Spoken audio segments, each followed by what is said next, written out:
He thought the badge made him untouchable, that he could pull over anyone, any time, without question. But what happens when the woman he stops isn't just another driver? She's a decorated lieutenant colonel who outranks him in every way that matters. From a quiet roadside stop to a courtroom showdown that rocked the entire department, this cop just messed with the wrong woman, and it's all caught on camera. It was a quiet Wednesday night in Toledo, Ohio. The kind of silence that settles over a city when most people are in bed and the streets become ghostly shadows of their daytime selves. It was just after 11 p.m. when Lieutenant Colonel Adrienne Wallace, a seasoned military officer with over 2 decades of service, cruised through town in her government-issued black SUV.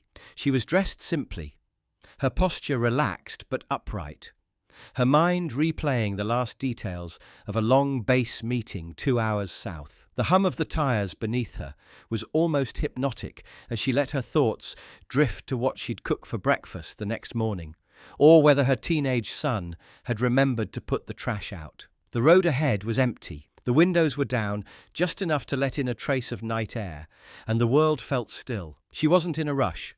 She wasn't distracted. She wasn't doing anything unusual. But hidden just off the shoulder of Reynolds Road was Sergeant Daniel Mercer, a 15-year veteran of the force, sipping the last of a lukewarm coffee while scrolling through half-hearted social media updates. Boredom gnawed at him. His shift had been dead quiet. No calls, no chaos, no excitement. He saw Adrienne's SUV glide past and felt that familiar itch, that cop's instinct that sometimes just masked plain old restlessness. The SUV looked official, too clean, too composed. Something about it rubbed him the wrong way, and with nothing better to do, he tossed his coffee cup into the passenger seat, flipped on his cruiser's lights, and pulled out onto the road. The glow of red and blue exploded into Adrienne's rear-view mirror just as she reached a stoplight, and she blinked in surprise. No panic, just alertness.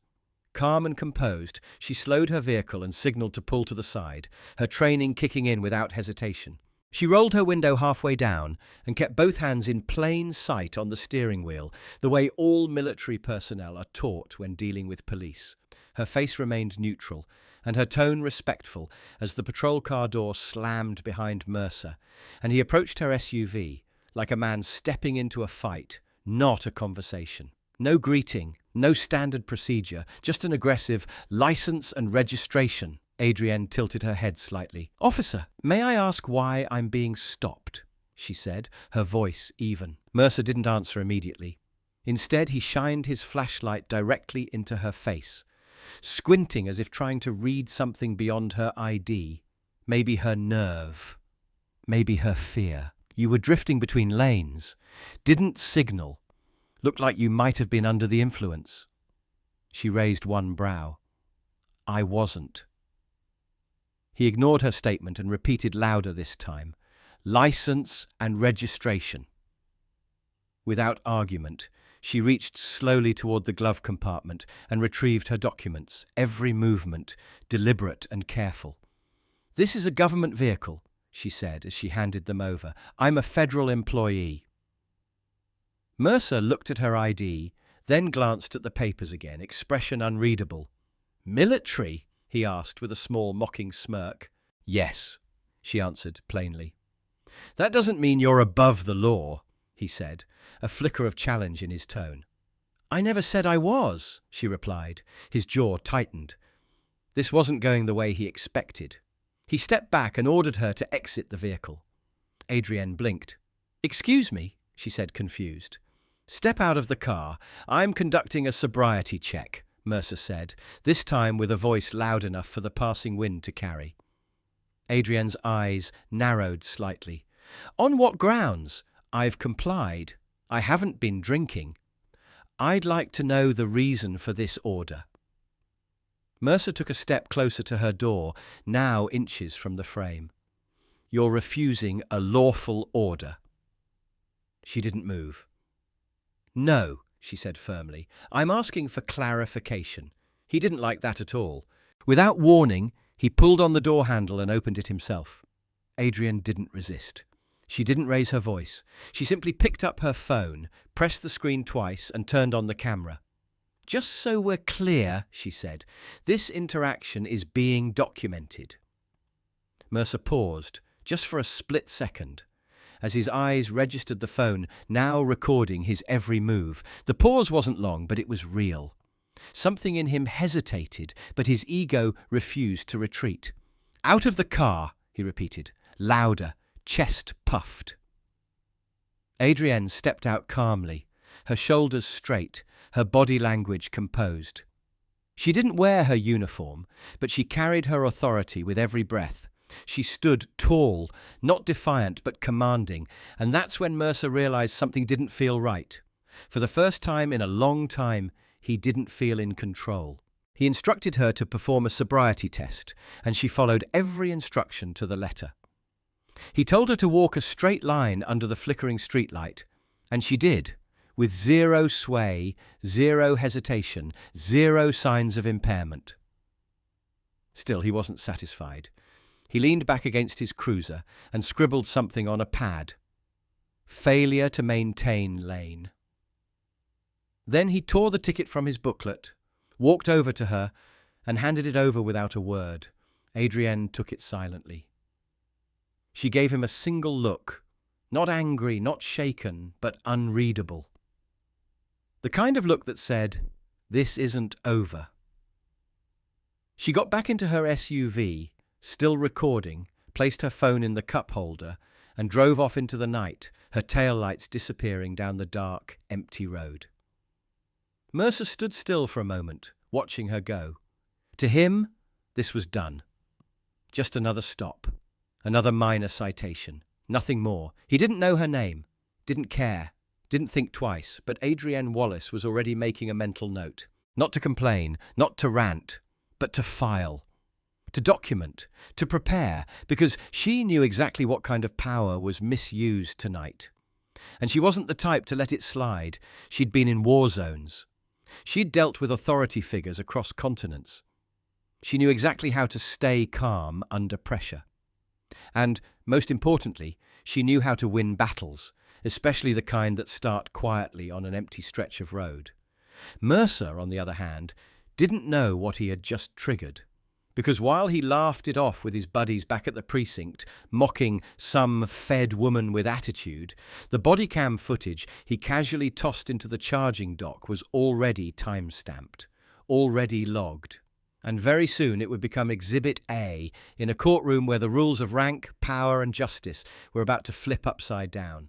Mercer watched her tail lights fade into the dark, like he always did after issuing a ticket. No concern, no second thought. The moment Adrienne Wallace turned the corner, he was already back in his cruiser, windows up, engine humming, the glare of the computer screen lighting up his face. He logged the incident into the system like it was nothing. Failure to maintain lane, possible signs of impairment, no arrest made. He didn't mention her calm tone, her perfect balance during the field test, or the fact that she had recorded the entire encounter. None of that mattered to him. What mattered was checking boxes, feeding the system that had given him power for years. The body cam? It was tossed onto the charging dock like a piece of worn-out gear. No urgency, no review, no thought. He pulled out his phone and walked into the break room, already spinning the narrative for his colleagues. "You should have seen this Fed I stopped," he said with a laugh. "Flashed her badge like it was going to save her. Attitude for days." Officer Diaz, leaning against the vending machine, raised an eyebrow. "She was military?" Mercer shrugged. "Some colonel or whatever. Didn't impress me." The room chuckled, and the moment passed. For them, it was just another story. But for Adrienne, that night had only just begun. Back at her modest townhouse, Adrienne didn't storm through the door. She didn't rant or pace the kitchen. She did what she always did. She analysed. She played the video back twice. Once for clarity, once for strategy. The footage showed everything. Her calm voice, his aggressive tone, his refusal to explain the stop, and her perfectly executed sobriety test. It was clean, professional, undeniable. She uploaded it to a secure drive and started writing, dates, times, badge numbers, quotes, everything while it was fresh. She wasn't angry. She was focused. She knew Mercer was a small part of a much bigger problem. She'd seen men like him in and out of uniform, the ones who confuse their rank with power, who think a badge is a crown. But Adrienne had one thing Mercer didn't: discipline paired with knowledge. She didn't want revenge, she wanted accountability. And she knew the battlefield well. This time, it was a courtroom. She called her JAG contact at Fort Wayne the next morning, explained everything, sent the video, sent the citation, sent a copy to the Department of Justice's Civil Rights Division. She wasn't making noise, she was following protocol with precision Mercer couldn't imagine. 2 days later, someone at the Toledo precinct finally pulled up Mercer's footage, not because they were concerned, just routine, internal audit. A low-level clerk clicked through hours of boring stops until she hit Adrienne's video. She watched it. Then again. Her fingers hovered over the keyboard. This didn't feel like standard procedure. The tone, E.T. The unnecessary escalation. The body language, the voice. It was subtle, but it was real. She flagged it and forwarded it to the Internal Affairs inbox. Meanwhile, Mercer was still cracking jokes, still walking tall, still mocking the Fed as if she were just another driver with a chip on her shoulder. He didn't realize the department had quietly opened a case file, that the name Lieutenant Colonel Adrienne Wallace had triggered interest higher than his pay grade, or that her military clearance meant government eyes were already on his report. Mercer's record wasn't spotless. He had priors, nothing criminal, but complaints, excessive tone, questionable stops, minor grievances swept under the rug because no one pushed back. Until now. Adrienne wasn't just building a case, she was watching Mercer's every move through FOIA requests, through her legal team, through quiet back channels that connected her military network with federal oversight. She didn't need to make threats. Her silence was enough. She let the system do what it was supposed to, while she made sure it couldn't look away this time. Her video hit inboxes in the city council, in the mayor's office, in civil rights organizations who had dealt with Mercer-like cops too many times before. The story was beginning to form.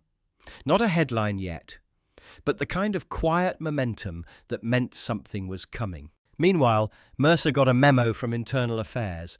"We'd like to review your stop from Wednesday night," he smirked. "That one? No big deal," he said, walking into the review room like he owned it. But when the video played and they paused it on Adrienne's steady face and his escalating tone, he realized they weren't smiling. The questions were pointed. Why did he order her out of the vehicle? Why did he ignore her compliance? Why did the body cam only activate halfway through? Why was there no mention of her military status in the report? Mercer shifted in his seat, sweat starting to build at the back of his neck. Back in her world, Adrienne got confirmation. The city had scheduled a court date to contest the citation. She smiled, not because of the ticket, but because of what it represented. Her attorney had filed a countersuit, a civil rights violation claim backed by video, military service records, and statements from other drivers who had run-ins with Mercer in the past. People were starting to come forward, quietly. An older man who said Mercer screamed at him for asking a question. A young woman pulled over for a broken tail light who was made to stand outside barefoot in winter. Weeks had passed, but for Mercer, the memory of that night was fading fast. Just another traffic stop, he thought. Just another person trying to flex credentials they didn't think he'd challenge. He walked into the Toledo Municipal Court, with his tie slightly loosened and his badge still clipped confidently to his belt, completely unaware of the storm waiting inside.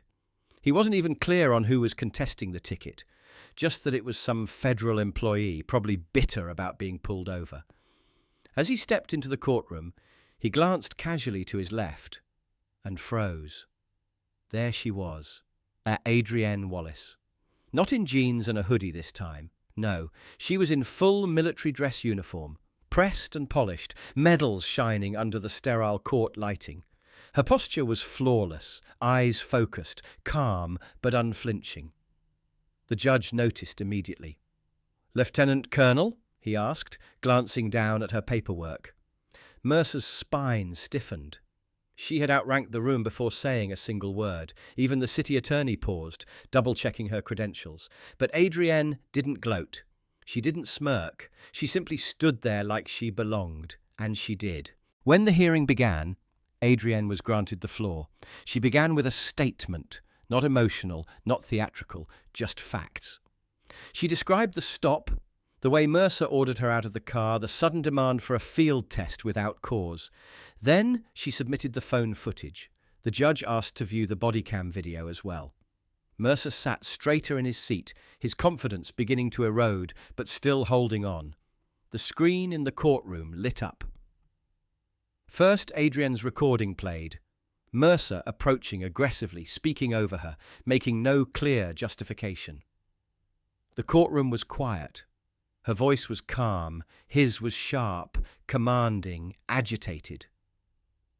Then came the body cam. Mercer's jaw tightened. The footage began partway into the stop, missing the initial approach entirely, which the judge noted out loud.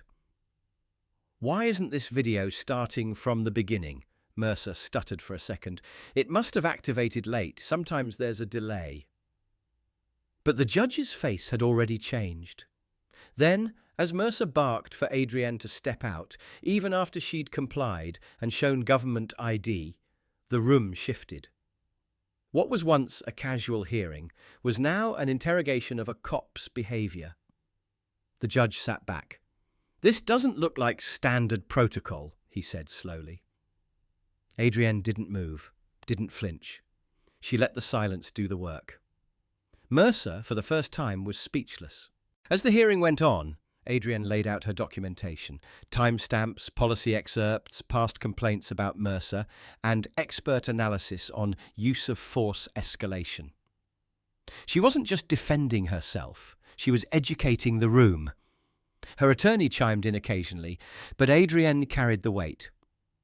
Mercer, used to being the one people deferred to, now found himself defensively explaining why he wrote a citation when the field test had been flawless, why he omitted her military status in the report, why he ignored her repeated polite questions.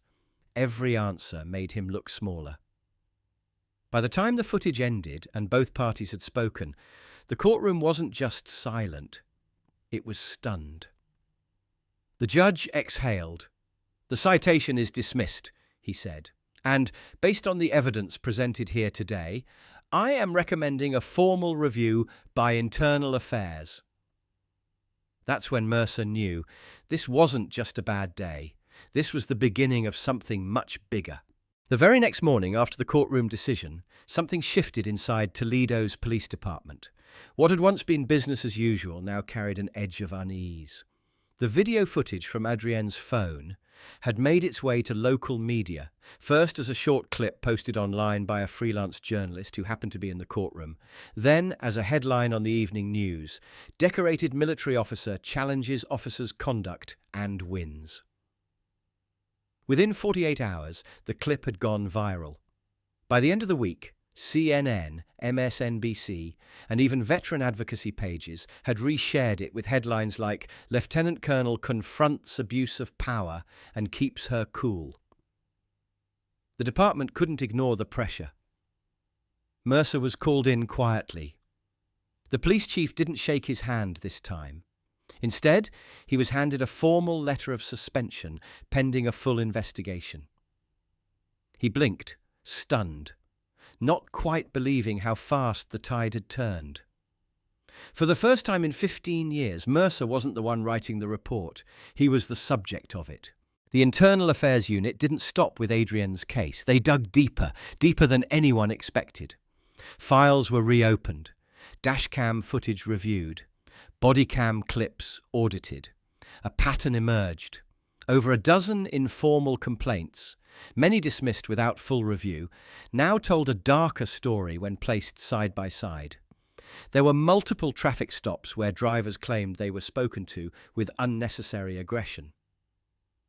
At least 3 individuals, one a young woman, one a retired firefighter, and one a rideshare driver, had filed use of force concerns that mysteriously disappeared from the system. Those cases were now being retrieved from backup archives. One particular incident from 2 years ago showed Mercer yanking open a door and shouting at a teenage boy for allegedly rolling through a stop sign. The footage, when played next to Adrienne's, showed eerie similarities. Same posture, same words, same escalation. Mercer's firmness was no longer viewed as discipline. It was now being examined as a pattern of intimidation. And for the department, that was a public relations nightmare. Mercer, for his part, stayed mostly silent. His union-appointed attorney advised him not to speak to the media, but his reputation was unraveling fast. Where once his presence in a room made rookies straighten up, now it made them glance away. People were whispering. Friends who once defended him at barbecues and morning meetings were avoiding eye contact. The brass knew what was coming next. Civil rights organizations were already issuing statements. The department's own diversity board began circulating a petition demanding a full external audit of past misconduct files. Mercer wasn't just facing suspension anymore, he was on the verge of being made an example. Meanwhile, Adrienne didn't issue any public statement. She turned down every interview request. Her attorney simply released a 3-line statement thanking the court and reminding the press of her ongoing service. She didn't need a spotlight. Her strength had spoken loud enough without her ever raising her voice. But the most unexpected consequence came not from within the department, but from within the community itself. Inspired by Adrienne's footage, a wave of former residents began submitting their own stories. One elderly man wrote a handwritten letter to the Toledo Blade newspaper, recalling a time Mercer pulled him over and accused him of DUI because of slurred speech, when in fact he had Parkinson's. Another woman uploaded a video of her son, visibly shaken, talking about how Mercer once detained him for loitering in his own driveway. None of these cases had ever led to charges, but they had left scars. Emotional ones that were finally being aired. The city began to feel different. Town halls filled up. People weren't just angry, they were relieved. Someone had finally cracked the surface, and that someone had done it with grace, facts, and undeniable evidence. Adrienne Wallace hadn't started a movement on purpose, but by standing her ground, she gave others permission to stand too. The final hearing came 6 months after the courtroom showdown. This time, Mercer wasn't in uniform. He wasn't even allowed to wear it. He walked into the Toledo Internal Review Board meeting, flanked by his union rep and department-appointed legal counsel. But his posture was slumped, his jaw tight. Gone was the confident smirk, the barked orders, the cocky swagger. In its place stood a man weathered by scrutiny. The board had spent weeks combing through every documented and undocumented complaint in his 15-year career. But it wasn't just about his past anymore. It was about what that past had revealed, a pattern of conduct that went unchecked for far too long. Adrienne Wallace wasn't present. She didn't need to be. Her evidence had already spoken louder than any closing statement. After reviewing the videos, the written testimonies, the policy violations, and Mercer's half-hearted explanations, the board delivered its decision: immediate termination from the force, with a recommendation that he never be reinstated in any capacity related to law enforcement. Mercer's head dropped. It wasn't suspension. It wasn't demotion. It was the end. But the fallout did not stop there.